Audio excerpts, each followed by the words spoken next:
لا تنسوا الإعجاب بالفيديو والاشتراك في القناة تشجيعا لنا لنستمر بنشر المزيد إن شاء الله. السلام عليكم ورحمة الله. ازيكم يا جماعة؟ عاملين ايه؟ يا رب تكونوا بخير. النهاردة موضوعنا عن سيارة جديدة من السيارات المطروحة في السوق المحلي، وهنتكلم عن كل حاجة عنها بالتفصيل. بس الأول عايز أقول للناس اللي أول مرة تدخل على القناة عندي، ياريت نشترك ونفعل الجرس، والناس المشتركة ياريت برضو نفعل الجرس عشان يوصلكوا كل جديد. وياريت يا جماعة ما ننساش اللايك والشير والكومنت على الفيديوهات عشان نقدر نطور من المحتوى ونقدم لكم فيديوهات أفضل. السيارة اللي هنتكلم عليها النهاردة هي السيارة GEC GS4 MAX 2025 موديل 2025. شركة GEC هي شركة صينية، والماركة دي محققتش نجاح أو مبيعات كويسة في السوق المحلي عندنا، ولكنها ناجحة في بعض دول الخليج، وناجحة بره كمان، لأنها شركة في الصين، شركة كبيرة ومصنع كبير في الصين، وكمان بتصنع لشركات زي هوندا وتويوتا وميتسوبيشي في الصين. النسخ اللي هي بتاعت عربياتهم المشهورة زي من هوندا الهوندا الأكورد، النسخة الصيني بتصنع في شركة GEC، وبعض سيارات تويوتا وميتسوبيشي برضو بتتصنع هناك. فالشركة فيها الطابع الياباني شوية في التصنيع بتاعها، وعربياتها كمان عربيات حامية كده وأدائها كويس، حتى كمان بيشبهوها بعربيات هوندا والGEC امباو اللي كنا عملناها فيديو قبل كده، بيسموها بره السيفيك الصيني. وده عشان أدائها الرياضي ومتعة سواقتها وكده، وتقدروا تشوفوا الفيديو بتاعها موجود على القناة، فيديو تفصيلي عنها. عربية مميزة جدا الجاك الامباو، عربية رياضية شبابية سريعة، والموتور ونقل الحركة بتوعها أدائهم مميز، وهم الموجودين في الGEC GS4 MAX الجديدة اللي بنتكلم عليها النهاردة. ولكن هنا دي عربية من فئة الاس يو في.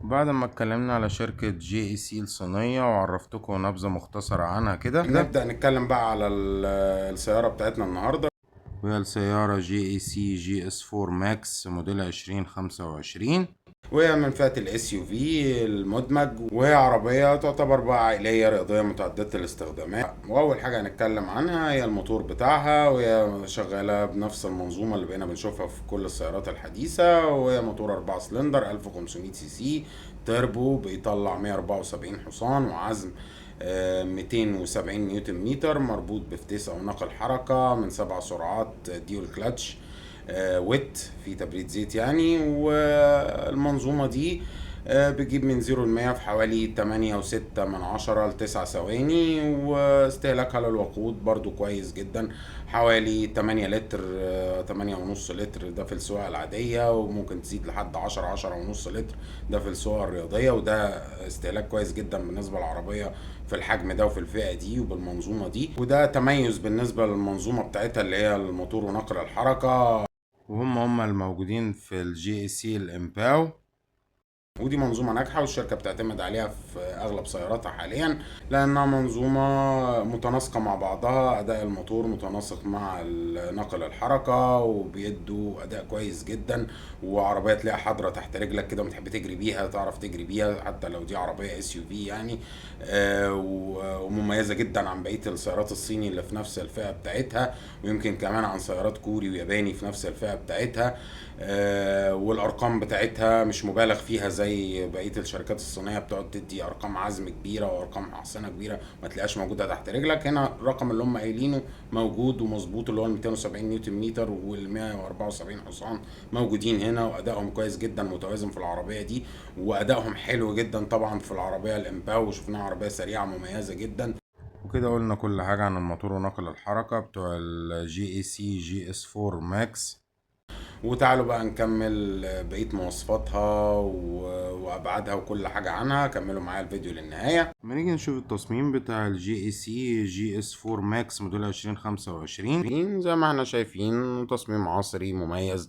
الواجهة بتاعتها هجومية، شكلها شرس كده، تحس انها عربية فاتحة بقها كده من قدامه وداخلة بشكل هجومي، وده بيدي شكل مميز للسيارة من الأمام يعني. والشاشة شكله عريض وبارز كمان. وزي ما احنا شايفين الشبكة الكبيرة اللي واخدة أغلب مقدمة السيارة، وشكلها بارز لقدام قوي. وجاية بلون الأسود البيانو بلاك اللامع، وفي وسطها علامة جاك، وفيها فتحات تهوية واسعة. والفوانيس بتاعتها فوانيس انسيابية مسحوبة بإضاءة LED بالكامل، وفيها داي لايت وإشارات LED برضو. وبتيجي الشبكة السفلية بحجم أصغر شوية، وجايب لون الفايبر الأسود، وفيها فتحات تهوية كبيرة برضو. وعلى جانبين الاكسدام في زاويتين كده جايين بشكل طولي، ودول يعتبروا فتحات تهوية، وفيهم برضو إطار أسود لامع كده برضو مديها شكل حلو. وفتحات التهوية اللي من على جناب الاكسدام دي بتدي شخصية قوية للعربية، بتديها عرض من قدام كمان. وكمان الاكسدام ليه سبليتر أمامي جايب لون الفايبر الأسود، متماشي مع الواجهة بتاعت العربية الهجومية، ومع كمان تصميم العربية وإنها من فئة الاس يو في. الكبوت بتاعها كبوت متوسط الحجم وجاي عدل، وفي سلاحين بارزين على الأجناب وسلاحين بارزين كمان في النص. وده بيخليك تبقى شايف الأبعاد بتاعتها كويس، وشايف الكبوت بتاعها اللي سايقها كمان. وخاصة إن عربية اس يو في وقعدتها عالية، وكمان الأوان بتاعتها رفيعة، والنقاط العمياء أقل ما يمكن. وأما نيجي بقى نشوف التصميم الجانبي، هو تصميم لسيارة اس يو في تقليدية، ولكن يعني تعتبر برضو فيها سحبة رياضية شوية كده من ورا. السقف مايل سنة بسيطة كده على القايم الخلفي. وده برضو بيديها لمحة رياضية شوية، وفيها طبعا خط كتف جاي واضح وبارز من أول العربية لآخرها، ده مديها عرض من الأجناب. بقية الأبواب فيها بومبيهات بسيطة كده من تحت خط الكتف، وكمان فيها خط مقابل لخط الكتف جاي بارز في الأبواب من الأسفل، وده بيديها برضو عرض من الأسفل. والتصميم ده شبه تصميم بعض السيارات الكورية واليابانية برضو. وفيها دوائر رفرف الفايبر والأعتاب الفايبر اللي بتميز فئة الاس يو في. بس دوائر الرفرف جاية هنا بلون السيارة، مش عاملينها باللون الأسود. وفي مساحات الزجاج الجانبية بتاعتها أنا شايفها مش كبيرة قوي، خاصة إن حجم العربية كبير مش صغير، ولكنها كويسة مقبولة. بنيجي نشوف تصميمها الخلفي. برضو تصميم عصري كويس مقبول، وبسيط برضو. مفهوش بهرجة كتير، وشبه بعض برضو السيارات اللي هي اليابانية والكورية من نفس الفئة دي. مساحة الزجاج الخلفية مش كبيرة قوي زي الإزاز بتاع الجناب برضو. وفيها سبويلر خلفي بلمبة ستوب، والفوانيس بتاعتها انسيابية ومسحوبة بإضاءة LED بالكامل. وفيها لايت بار كمان بين الفانوسين بتقطعه علامة جاك في النص. والاكسدام الخلفي بتاعها يمكن مش بارز قوي زي الامامي، ولكنه برضو فيه شوية بروز كده. والاكسدام جزء منه بلون السيارة وجزء بلون الفايبر الاسود، لانها من فئة الاس يو في. وكمان في ديفيوزر خلفي جاي بلون السيلفر. ولكن ما فيهاش مخارج للعادم، سواء بقى مخارج حليات عادية فيك او مخارج حقيقية، ما فيش خالص. بس في المجمل شكلها الخلفي مقبول. ويمكن تصميم العربية دي يمكن نقطة ضعف شوية بالنسبة لها، مش كل الناس هتحب الشكل بتاعها. وما نيجي نتكلم بقى على الأبعاد بتاعتها، جاية بطول 4 متر 45، والعرض متر 86، وده طول متناسب مع العرض. ارتفاعها الكلي متر 67، وده طبعا هيديها سقف ارتفاعه كويس. والعربية كمان علوها عن الأرض كويس برضو. وهتبقى كويسة في الطرق الوعرة وكده. وكمان ارتفاعها عن الأرض مش مبالغ فيه، فمش هتلاقيها بقى بتتمرجح وهي ماشيه، وفيها بادي رول جامد وكده. وكمان عفشتها الاماميه مكفرسون منفصله، وعفشتها الخلفيه مالتي لينك، فكل ده بيعزز ثباتها مع انظمه ثبات وامان ومساعده سائق كامله، وكل ده بيعزز ثباتها بشكل كويس جدا. وقاعدة عجلاتها 2 متر 680، ودي قاعدة عجلات كويسة بالنسبة للفئة دي، ولكن مش أكبر حاجة برضو. ولكن هم موزعينها كويس، وهنشوفها بالتفصيل في الصالون والشنطة. لما نيجي نتكلم بقى على الشنطة بتاعتها 638 لتر، ودي شنطة كبيرة جدا. وزاوية فتحها كبيرة، وحافة تحميلها واطية، والعربية كمان من جوه سقفها عالي، فتقدر تحط الشنط جنب بعض وفوق بعض. كمان فيها إمكانية تاي الكنبة الخلفية تلت وتلتين، فتقدر توسع مساحة الشنطة عن كده كمان. يعني دي عربية عائلية كويسة جدا، بشنطة كبيرة تقدر تحط فيها حاجتك كلها. نيجي نشوف بقى الانتريور بتاعها. زي ما احنا شايفين زي اغلب السيارات الحديثة وخاصة الصينية، بقوا اهتموا بالخامات الداخلية بشكل كويس جدا، خاصة شركة JAC. شفناها في سيارتها الامباو، وبرضو كان خاماتها كويسة جدا. العزل بتاعها ما كانش احسن حاجة، لكن هنا العزل كويس جدا. العربية الجي اي سي جي اس 4 ماكس، والخامات الداخلية اغلبها سوفتل في التابلو من فوق وفي الابواب من فوق. في بلاستيك، ولكن بلاستيك كويس برضو في اجزاء من الابواب والكونسول والتابلو. وكمان في تطعيمات جلد في التابلو في الابواب وفي الكونسول، وده بيدي فخامه للمقصوره الداخليه للسياره، مع الفرش الجلد والطرى الجلد وكل ده بيدي شكل فخم جوه، وبيحسن العزل بتاع السياره. ودي من نقط التميز لشركة جي اي سي، الخامات الكويسة اللي بتحطها. ودي الطارة بتاعتها، طارة 3 سبوك، شبه برضو اللي موجودة في الامباو، وبرضو بنفس الخط اللي في النص، ولكن الخط هنا جاي اسود، في الامباو احمر. وهي 3 سبوك، وفيها تحكمات المالتي فانكشن، بتتحكم منها في لوحة العدادات، وبتتحكم منها في الشاشة الوسطية كمان، ووراها لوحة عدادات ديجيتال بالكامل، وفيها سمزات، وفيها بيانات السيارة بالكامل، وكويسة جدا، وجاية راجعة لورا، والشاشة الوسطية طالعة لقدام. وهم بياخدوا اللقطة دي من هوندا برضو، ودي بتبقى حلوة قوي في السواقة، بتحسسك بالتحكم كده، وان انت كل حاجة بتخدم على السواق، وانه شايف كل حاجة قدامه.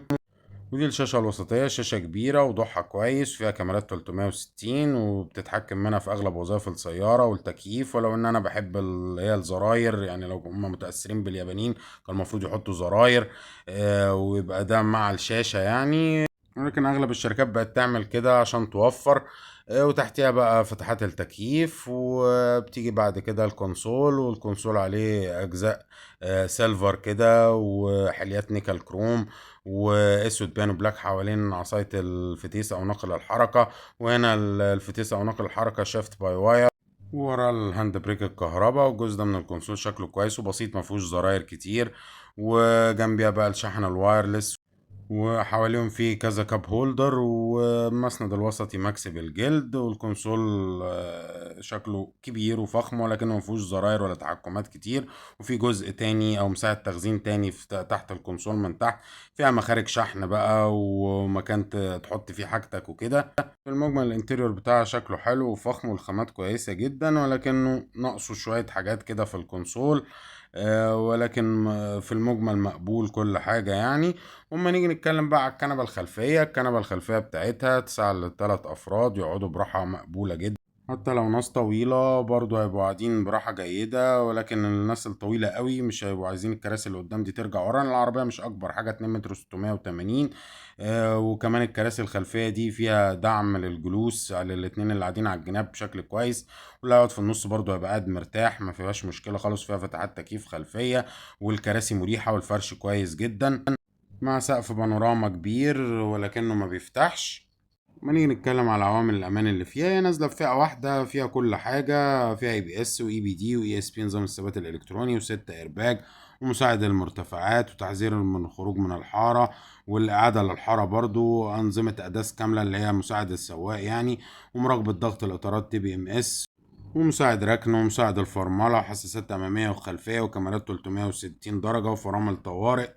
يعني فيها اوبشن ثبات وامان ومساعدة سواق كاملة، ودي حاجة كويسة جدا. والاوبشن بقى فيها عدادات ديجيتال، والشاشة الوسطية اللي فيها ابل كار بلاي، وفيها بصمة، وكاميرات 360 درجة، ودوار عن بعد، وشحن الوايرلس، وكرسي السواق كهرباء، والفرش الجلد، وتسخين كراسي، وتكييف اوتوماتيك، ومرايات ضم وكهرباء واشارات، وشنطة كهرباء، وسقف بانوراما ازاز بس ما بيفتحش. يعني العربية فيها اوبشن برضو رفاهية كويس جدا بالنسبة للفئة بتاعتها والسعر كمان، لانها نازلة ارخص من مثيلات كتير في نفس الفئة بتاعتها وصينيات برضو.